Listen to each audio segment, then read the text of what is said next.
오늘 주신 말씀 속에 용서받은 자의 믿음이라는 제목으로 함께 은혜를 나누겠습니다. 기도하겠습니다. 사랑과 은혜가 많으신 하나님, 오늘도 하나님께서 이곳에 잔치를 배설하시고 우리를 초청해 주시어서 감사드립니다. 죄인된 우리가 하나님의 잔치에 참여하여 싸우니 하나님 우리에게 말씀하여 주시옵소서. 깨닫게 하시고 오직 하나님께 영광 돌리게 하여 주옵소서. 또 하나님 앞에 나오며 우리의 무거운 짐들을 가지고 나와 싸우니 주여 우리를 긍휼히 여겨주시사 치료하여 주옵소서. 구원하여 주옵소서. 회복의 역사가 일어나도록 도와주옵소서. 예수님의 이름으로 기도드립니다. 아멘. 오늘도 하나님의 잔치에 참여하신 여러분들에게 하나님의 은혜가 함께 하시기를 바랍니다. 도레이 목사님에게 어떤 성도가 찾아왔습니다. 이 성도에게는 고민이 있었습니다. 어떤 고민이었냐면 아마 여러분들에게도 이런 고민이 있을 것 같아요.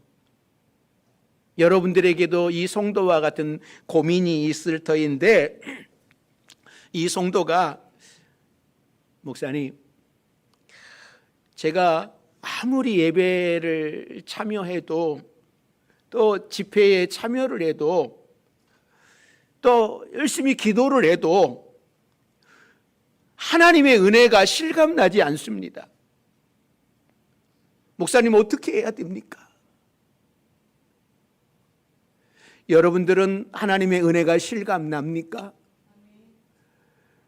여러분 이 여인처럼 이 성도처럼 고민하는 것 아닙니까?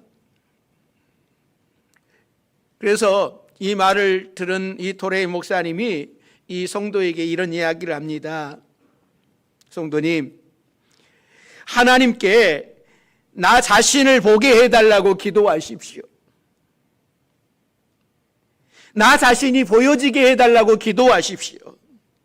그래서 이 성도는 목사님의 이야기를 듣고 그때서부터 하나님 앞에 기도했습니다. 하나님, 내 모습을 보여주시옵소서. 내 자신이 보여지게 해주옵소서. 그렇게 날마다 하나님 앞에 기도했습니다. 그런데 어느 순간에 자신의 모습이 보여졌어요. 어떤 모습이 보여졌냐면 자신이 더러운 죄인이라고 하는 그 사실이 깨달아지게 되었어요. 그래서 풀이 죽은 모습으로 목사님을 찾아와서 이런 이야기를 고백했습니다. 목사님, 제 모습을 보니까 정말 제가 부끄럽습니다. 정말 부끄러울 뿐입니다. 그러자 이 토레이 목사님은 다시 한번 이 성도에게 이렇게 이야기를 합니다. 성도님, 이제 하나님께 십자가를 보여달라고 기도하십시오.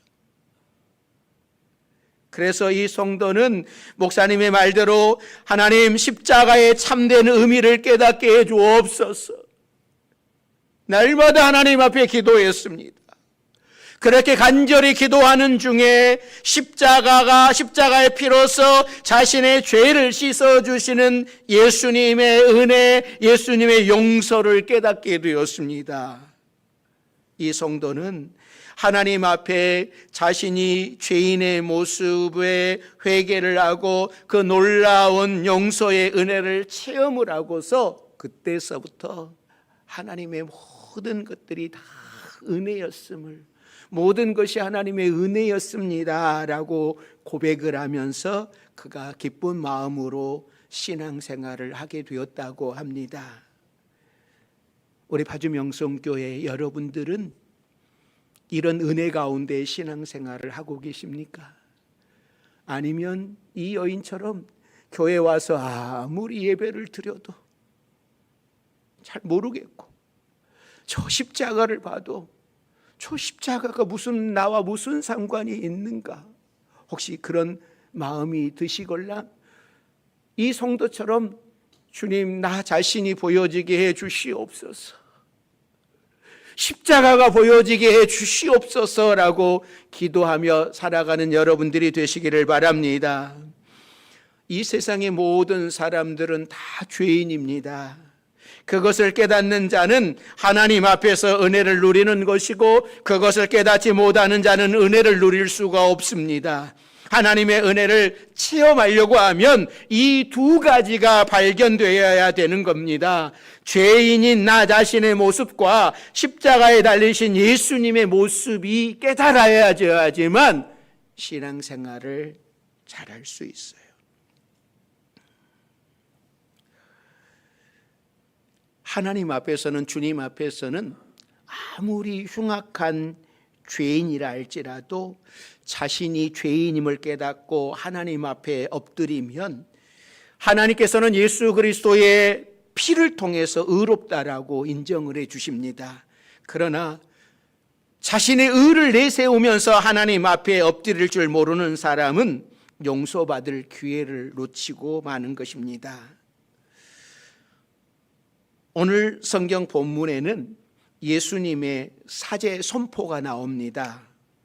어렵게 예수님 앞으로 나온 중풍병자에게 예수님은 제일 먼저 사제 선포를 하시면서 사람들을 놀라게 하셨습니다.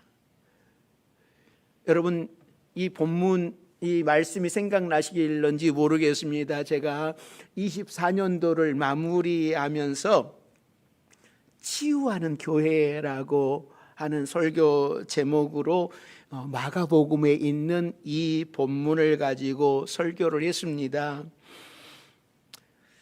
중풍병자를 데리고 온 친구들처럼 우리도 누군가를 주님 앞으로 이끄는 사람, 치유의 도우미가 되어야 된다라고 말씀을 전했습니다. 오늘은 치유에 동참한 친구들이 아니라 직접 치유를 체험한 중풍병자 입장에서 오늘 본문을 우리가 살펴보려고 합니다. 사람들은 예수님이 집에 계시다라고 하는 소문을 듣고 너도 나도 몰려들었습니다. 그 자리에 한 중풍병자를 침상에 누인 채로 네 사람이 들고서 예수님을 만나러 왔는데 사람들이 너무나 많아서 예수님 앞에 나갈 수가 없는 거예요. 좀 들어갈 수 있게끔 자리를 좀 비켜달라고, 좀 양보 좀 해달라고 해도 그 어느 누구도 양보해 주는 사람이 없었습니다. 그래서 이 네 명의 친구들은 어쩔 수 없이 예수님이 계신 그 집의 옥상으로 올라갔어요.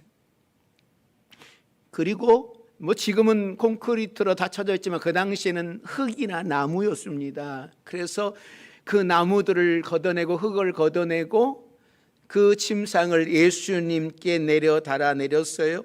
예수님께서는 이것을 보고 감동을 하셨습니다. 그래서 네 사람의 수고와 헌신을 보시고 그들의 믿음을 보시고 이 사람의 병을 고쳐주셨다라고 하는 것이 오늘 본문의 내용이죠. 이 상황을 우리가 잠시 좀 생각을 해봅니다. 한참 예수님이 말씀을 전하고 계시는데 여러분, 예수님의 머리 위에서 갑자기 막 흙이 떨어지고 먼지가 날리고 막 쿵쿵쿵 소리 난다 생각을 해보십시오. 사람들이 지붕을 뜯어내자 먼지가 자연히, 또 흙이 자연히 떨어지지 않았겠습니까? 아마 예수님과 가까이 있는 사람들, 아니 예수님도 이 먼지를, 이 흙을 뒤집어 쓰셨을는지도 모릅니다. 성경에 나오는 집은 우리나라의 집과 다른 것이죠. 우리나라는 눈비가 오게 되면 잘 흘러내리도록 경사가 있는 지붕 구조를 가지고 있었다면 이 지역은 지붕을 평평하게 만들었습니다. 마치 지금의 단독주택의 옥상과도 같다라고 생각을 하면 될 것 같습니다. 그러니까 사람들은 평소에도 이 옥상에 올라가서 찬송을 부르기도 했고 또 곡식을 그곳에 널기도 했습니다. 그런데 그런 지붕이 무너지면서 사람들이 깜짝 놀랐는데 웬일인가 하고 쳐다봤더니 침상이 내려오는 거예요. 사람들은 예수님의 말씀을 듣고 있다가 기가 막힌 일을 체험하게 되는 거죠. 그리고 그 집 주인은 여러분 뭐라고 이야기를 했을까요? 성질 내지 않았을까요? 당신들 왜 우리 지붕을 뚫으냐고. 막 화도 냈을 겁니다. 당신들 이거 변상하라고. 자, 그러면 지금 지붕을 뜯어내고 있는 이 사람들은 이런 상황을 짐작을 안 했을까요?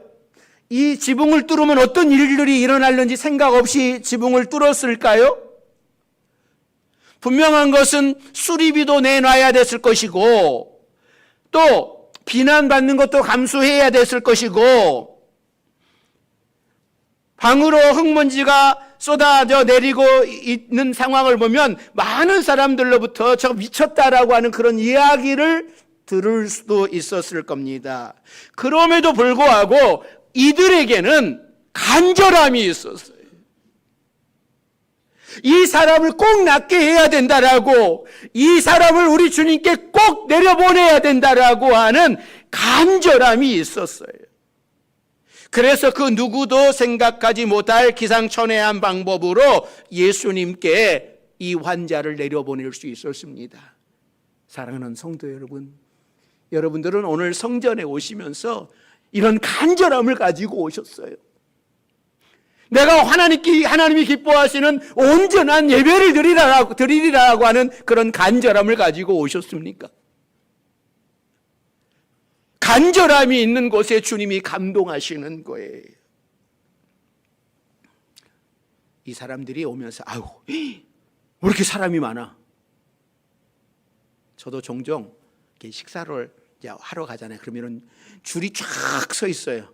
아유, 다른 데로 가야지. 그리고 그 식당에서 밥 안 먹고 그냥 혼자 나올 때가 있어요.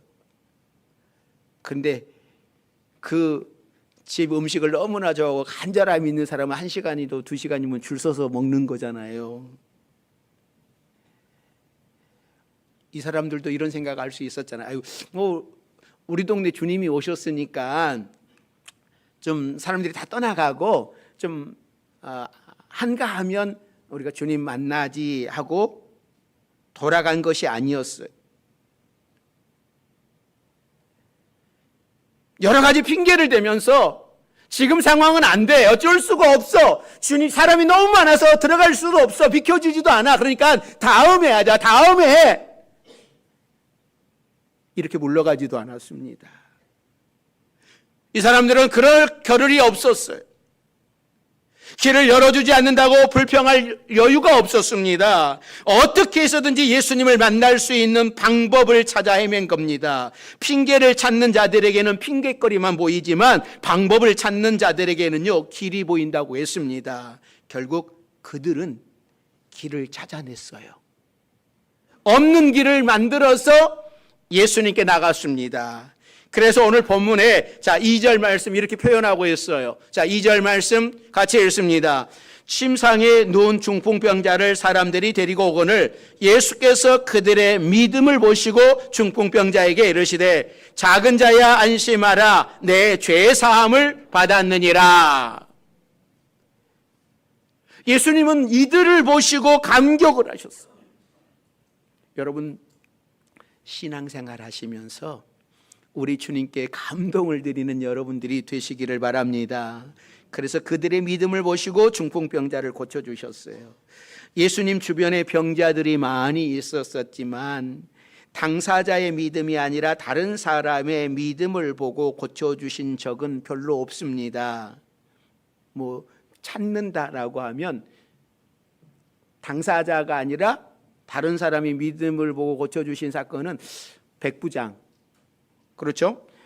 백부장의 종을 고쳐주셨을 때처럼 오늘 본문에서도 중풍병자를 데리고 온 4사람의 믿음을 보고 병을 고쳐주셨습니다. 자, 그러면 이 4사람은 누구였을까? 저는 굉장히 좀 궁금해요. 누구였을까? 가족이었을까? 이웃이었을까? 친구들이었을까? 하여튼 병자의 부모님이든 친척이든 아니면 친구들일 수 있을 것 같아요. 없고 오지도 못할 지경이라서 침상채에 메고 왔는데, 자, 그러면 그만큼 큰 병에 걸렸다라는 말이잖아요. 그런데 이렇게 큰 병을 앓고 있는 사람 주변에는 주로 사람들이 없습니다. 오랫동안 이게 환자로 있으면 그 주위에는 사람이 없어요. 그래서 성경에 봐도 12해 동안 혈루증 앓았던 이 여인의 주변에 누가 있었습니까? 없었었죠. 또 요한복음에 보면 그 베데스다 연못가에 38년 된 병자, 그러니까 베데스다 연못이 물이 막 움직이면은 누가 넣어줘야 되는데 이 38년 된 병자가 물이 동해도 누가 넣어줄 사람이 없다라고 하는 이런 이야기를 하는 것을 보면 그 38년 된 병자에게도 뭐가 없었어요? 친구가 없었어요. 여러분, 내 주변에 좋은 친구가 있다라고 하는 것은 그만큼 세상을 힘들지 않게, 외롭지 않게 살아갈 수 있는 겁니다. 여러분 주변에 좋은 믿음의 신앙의 친구들을 많이 만날 수 있기를 바랍니다. 구약의 다니엘을 우리가 보면 다니엘이 빛날 수 있었던 것은 그 친구들이 있었어요. 사드락과 메삭과 아벳느고가 있었습니다. 그러니까 다니엘이 혼자 외롭게 그런 상황들을 이겨나가는 것이 아니라 함께 그 친구들이랑 함께 그 어려운 상황들을 이겨 나갈 때에 얼마나 큰 도움이 됐겠습니까? 또 구약에 보면 욥이라고 하는 사람에게도 친구들이 몇 명 있었습니까? 4명이 있었어요. 4명. 그러니까 욥이 그런 어려움을 당하니까 찾아와주는 4명이 있었습니다. 비록 이 4명의 친구들이 욥이 그런 고통을 당하니까 욥아, 네가 까닭없이 이런 어려움을 당했겠냐? 네가 이런 어려움을 당한 것은 하나님 앞에 범죄한 것이 있기 때문에 네가 그런 것 아니겠느냐라고 너 회개해라 하고 충고해 주는 것 때문에 욥이 힘들기는 했지만, 여러분 이 친구들이 처음 찾아왔을 때에 욥이 당하는 그 고통을 보고 밤낮 7일 동안 욥과 함께 땅에 앉아서 아무 말도 하지 못했다라고 성경은 말씀을 해요. 그것이 욥기 2장 13절이에요. 13절 같이 읽습니다. 밤낮 7일 동안 그와 함께 땅에 앉았으나 욥의 고통이 심함을 보므로 그에게 한마디도 말하는 자가 없었더라. 여러분들에게 혹시 이런 친구 있으세요? 밤낮 7일 동안 아무 말도 하지 않은 채 함께 그냥 침묵하고 있어줬어요. 이거 흔하지 않는 일이잖아요. 욥에게는 이런 친구들이 있었기 때문에 이런 고난 속에서도 함께 토론하며 하나님의 은혜를 찬양할 수 있었습니다. 사랑하는 성도 여러분, 여러분이 다른 사람에게 이런 믿음의 친구들이 되어주시기를 바랍니다. 그러면 힘들고 험악한 세상을 살아가는데 많은 힘이 됩니다. 친구 없이 사는 것만큼 무서운 사막은 없다라고 하는 이야기가 있어요. 그러니까 좋은 친구가 있으면 사막과 같은 세상도 아름다운 낙원으로 기쁨의 동산으로 바뀔 수 있다고 하는 것이죠. 예수님께서는 그들의 믿음을 보시고 중풍병자를 고쳐주셨습니다. 여러분이 오늘 말씀 속에 있는 내 친구와 같은 믿음으로 예수님을 감동시키는 여러분들이 되시기를 바랍니다. 또 옆에 있는 성도들에게 이런 믿음의 친구들이 되어주시기를 바랍니다. 자, 그러면 이 중풍병자에게는 믿음이 있었는가 하는 것이죠. 전혀 믿음이 없는데 예수님께서 단지 친구들의 믿음만 보시고 고쳐주셨을까? 이 중풍병자의 본인에 대해서 한번 생각을 해봅니다. 저는 이렇게 한번 생각을 해보았습니다. 만일 이 친구들이, 친한 친구들이, 야, 요즘에 예수님이 계시는데 이 예수님께 나가면 죽은 자도 살리고 어떤 병이든지 다 고쳐주신대. 그러니까 너도 예수님께 나가자. 우리 친구들이 너를 붙잡고 너를 침대에 메워서 우리가 예수님께 너를 데리고 갈 거니까 가자 라고 이야기를 했는데 이 친구가 거절했다면요, 거절했더라면 갈 수 있었을까요? 친구들이 침상째 메고 지붕으로 올라가는데 본인이 창피하다고, 이런 병 걸린 것도 창피한데 또 사람들이 비켜주지도 않으니까는 지붕으로 올라가잖아요. 그러면은 지붕에 올라간다라고 하는 것은 지붕을 다 뚫어야 된다라고 하는 말인데, 야, 나 지금까지 쓴 병원비도 내가 빚지고 살았는데, 야, 또 이 지붕 뚫으면 이거 손해배상 해줘야 되는데 이거 안 된다. 야, 어떻게 이렇게까지 하려고 그러냐. 안 돼, 하지 마. 라고 했다면 여러분 할 수 있었을까요?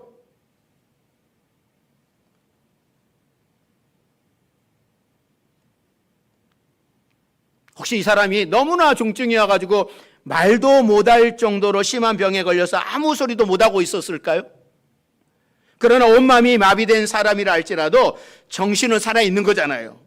이 사람에게도 생각할 수 있는 가슴이 있었기 때문에 본인이 거절한다면 주변에서 더 이상 어떻게 할 수 없는 거예요. 결국 본인이 이 모든 것을 받아들였다라고 하는 겁니다. 본인에게도 낫고자 하는 간절함이 있었고 예수님께 가고자 하는 간절한 마음이 있었기 때문에 지붕까지 뜯어내고도 예수님 앞으로 올 수 있었던 거예요. 중풍병자에게도 고침받을 수 있는 충분한 믿음이 있었습니다. 이제 친구들이 침상을 예수님께 내렸어요. 많은 사람들이 막 수근수근거렸어요. 그때서 예수님께서 이렇게 선포를 하셨죠. 뭐라고 선포를 하시냐면, 작은 자야 안심하라, 내 죄 사함을 받았느니라. 잘 생각을 해보셔야 됩니다. 지금 침대에서 내려왔어요. 내려와가지고 주님이 이 보고서 이 사람한테 작은 소자야 안심하라, 내 죄 사함 받았느니라. 여러분, 이 예수님의 말씀을 다시 한번 생각을 해보면 중풍병을 고침받으러 온 사람에게 죄 사함을 선포하는 거잖아요. 그 말씀은 곧 이 병이 죄 때문이라고 하는 뜻이잖아요. 여러분, 모든 병이 죄 때문에 오는 것은 아닙니다. 혼동하지 마십시오. 그러나 하나님께서 필요에 의해서 죄를 회개하게 하시고 병을 고쳐주실 수 있습니다. 예수님께서 이 사람에게 이렇게 말씀하신 것은 결국 이 중풍병은 죄 때문에 온 병이라고 하는 말씀이에요. 그러나 누군가가 내 죄를 지적할 때에 그것을 수긍한다라고 하는 것은 결코 쉬운 일이 아닙니다. 사람들이 보통 심리학적으로 내가 혼자 있을 때에는 그래, 내가 잘못했다, 이거 내 잘못이야, 내가 이거 실수했어, 내가 이 말 하지 말았어야 되는데 내가 이 말을 했어, 내가 미안해서 어떡하지? 그러니까 혼자서는 이렇게 회개가 가능해요. 하지만 누가 나의 죄를 지적을 하게 되면 변명을 하게 되어 있습니다. 절대 아니라고, 나 그런 사람 절대 아니라고.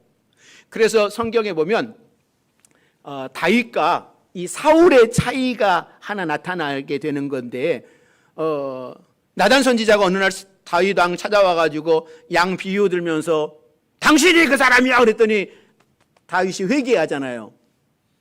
근데 사무엘 선지자가 사울 왕에게 아말렉을 진멸하라고 사명을 줬어요. 그래가지고 사무엘 선지자가 사울 왕에게 찾아왔는데 막 짐승 소리가 나고 막 그러는 거예요. 그래서 이게 무슨 소리입니까? 그랬더니 백성들이 하나님 앞에 제사 드리려고 온전한 것들만 남겨놨다고.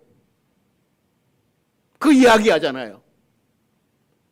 똑같은 상황인데 당신이 이제 그 사람이라고 그러니까는 하나님 앞에 회개하는 사람이 있는가 하면 사울처럼 백성들이 그런 거라고 하나님 앞에 제사 드리려고 그랬던 거라고 여러분 그러는 거예요. 그러니까 심리학에 보면 개인이 혼자 있을 때는 내가 미안해, 잘못했어, 내가 실수했어 그러지만 많은 사람들 앞에서 당신이 그랬잖아 라고 지적을 하면 여러분 절대 아니라고 그럽니다. 그것뿐입니까? 죄로 인해서 고난을 당하게 되면 이제는 하나님을 원망을 합니다. 죄인이 나뿐입니까? 왜 나에게 이런 고통을 주십니까? 이것이 일상적인 사람들의 생각이에요. 그런데 이 중풍병자는 지금 공개적으로 죄를 지적당했잖아요. 그러나 아무 말도 하지 않습니다. 그것은 그의 마음속에 그렇습니다, 주님. 그것이 사실입니다. 받아들이고 있는 거예요. 예수님께서 내 죄 사함 받았느니라 할 때에 이 사람은 예수님이 사죄권을 인정한 거예요. 생각을 해보십시오. 이것은 아무나 할 수 있는 말이 아닙니다. 처음 본 사람이 나의 죄를 용서해 주겠다라고 한다면 당신이 누군데 내 죄를 용서하겠느냐고 따질 수 있습니다. 그러나 이 중풍병자는 예수님의 그 말씀을 그대로 받아들였습니다.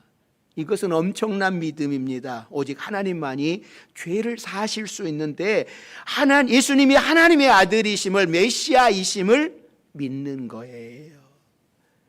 여러분, 이 세상에서 가장 큰 죄가 무엇인지 아십니까? 이 세상에서 가장 큰 죄, 그것은 예수님을 믿지 않는 겁니다. 하나님을 믿지 않는 것이 이 세상에서 가장 큰 죄예요. 사람들은 살인을 하고 강도짓을 하고 우리나라 죄 가운데에서도 내란죄 사형이죠.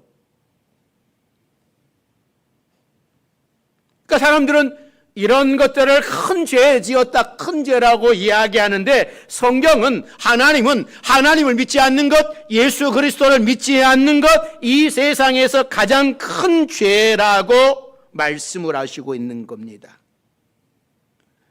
그런데 중풍병자는 지금 예수님을 받아들였어요. 사죄를 선포하시는 예수님을 믿는 겁니다. 이것이 큰 믿음이에요. 그리고 예수님께서 일어나 침상을 가지고 집으로 가라 하실 때 그는 즉시 순종을 합니다. 아우, 나는 지금 병에 누운 지가 얼마나 오래됐는데 내가 다리에 힘이 있나요? 나 걸어오지도 못했는데 어떻게 침상을 들고 갑니까? 여러분, 토를 달지 않았습니다. 말씀이 떨어지자마자 즉시 순종했을 뿐이에요. 죄사함을 받고 나자 모든 것이 순식간에 변했습니다. 몸에 힘이 생겼고 뼈마디가 정상으로 돌아오고 일어나 앉고 싶어서 서서 걸어가고 싶은 마음이 생겨서 건강한 사람처럼 집으로 걸어갑니다. 죄사함을 받고 나면 이런 기쁨이 우리에게 임하는 겁니다. 사랑하는 성도 여러분, 하나님 앞에서 항상 거룩하게 살고 계십니까? 날마다 하나님의 뜻대로 살려고 노력하며 살아가는 줄 믿습니다. 그러나 그럼에도 불구하고 우리는 하나님 앞에서 항상 죄인임을 고백하지 않을 수 없습니다. 우리가 주일 낮 예배를 드리면서 사죄의 기도를 드리는 시간이 있습니다. 여러분들은 그 시간에 무슨 생각을 하십니까? 하나님께서 우리의 죄를 용서해 주심을 믿고 고백하며 기도하십시오. 그래서 하나님의 사랑을 입은 자녀같이 날마다 거룩한 삶을 살아갈 수 있기를 바랍니다. 중풍병자는 죄사함 받고 예수님을 믿고 순종하자마자 모든 것들이 순식간에 변했습니다. 중풍병자가 예수님을 만나기 위해 들어오려고 할 때에는 길이 없었습니다. 사람들이 비켜주지 않아서 힘들게 왔지만 예수님의 능력으로 일어나 건강해져 걸어갈 때에는 사람들이 모두 길을 비켜주었습니다. 죄의 문제가 해결되면 다른 문제는 저절로 해결되고 막혔던 길이 열려지게 되는 겁니다. 오늘 거룩하신 주님 앞에서 우리의 마음을 내려놓고 온전하게 깨끗해져서 중풍병자처럼 기쁨으로 돌아가는 여러분들이 되시기를 주의 이름으로 축원합니다. 기도하겠습니다. 사랑과 은혜가 많으신 하나님, 우리는 모두가 죄인입니다. 우리에게 십자가의 은혜를 주셔서 우리의 죄를 사하여 주시니 감사드립니다. 우리가 한 주간도 하나님의 자녀로 살아가기에 부족함이 없게 하여 주옵소서. 또 날마다 우리 자신을 하나님 앞에 내려놓게 하시고 주의 말씀을 따라 살아가는 거룩한 주의 백성들이 다 되게 하여 주옵소서. 예수님의 이름으로 기도드립니다. 아멘.